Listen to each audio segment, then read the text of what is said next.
د جګړې چمتووالی دا ځل کومه خوا په خطر کې ده؟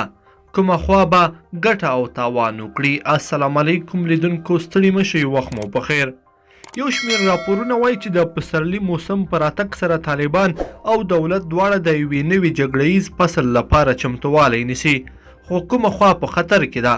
یو شمېر سرچینو ویلي چې افغان دولت او وسلوال طالبان د یوې نوې جګړې په تکل کې دي او د پسرلي لپاره د سختو جګړو چمتووالی یې نیولی چې د سولې لپاره لوی زیان هم ګڼل کیدای شي. سکاټ میلر ویلي چې په ژمي موسم کې د طالبانو بریدونه خورا زیات او د اندېښنې وړ دي. هغه ویلي چې ښایي په پسرلي کې دا بریدونه نور هم زیات شي او لوی جګړې به رامنځته شي. بل پلو ویل کیږي چې افغان ځواکونو هم د جګړو لپاره پوره چمتووالی نیولی.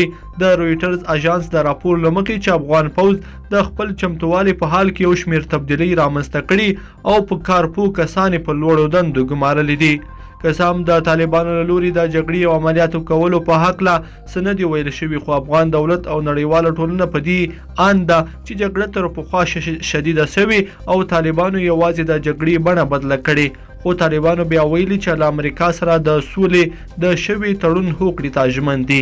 د طالبانو او امریکا د هوکړې له مخې به له افغانستانه د بهرنیو سرتیرو وتل په می میاشت کې ترسره کیږي، خو امریکا لا له وړاندې اعلان وکړ چې په می میاشت کې خپل سرتیري نه وباسي او ښایي چې ناټو هم خپل سرتیري پر دې نیټه له افغانستان څخه ونه باسي. جګړه به ترسره کیږي. جګړه هر څه له منځه وړي او داسې فکر کیږي چې د پسرلي په راتګ سره که د سولې لپاره هڅه ونه شي نو ښایي د اوس روانه ناامني نوره هم زیاته او خلک له ستونزو سره مخ شي. د جګړې لپاره طالبان او دولت پوره چمتووالی نیولی. تر اوسه پورې د افغان سولې بین الافغاني خبرو په برخه کې کوم پرمختګ نه دی شوی. که چیرې دواړه لوري د سولې تفاهم ته ونه رسیږي نو دواړه لوري ته یوازینی بدیل جګړه پاتې ده. لیدونکو په دې هیله چې دا مطلب به مو تر پایه لیدلی وي. که مو دا ویډیو خوښه شوې ویډیو لایک کړئ او چینل در سره سبسکرایب کړئ. تر بیا ښه وخت.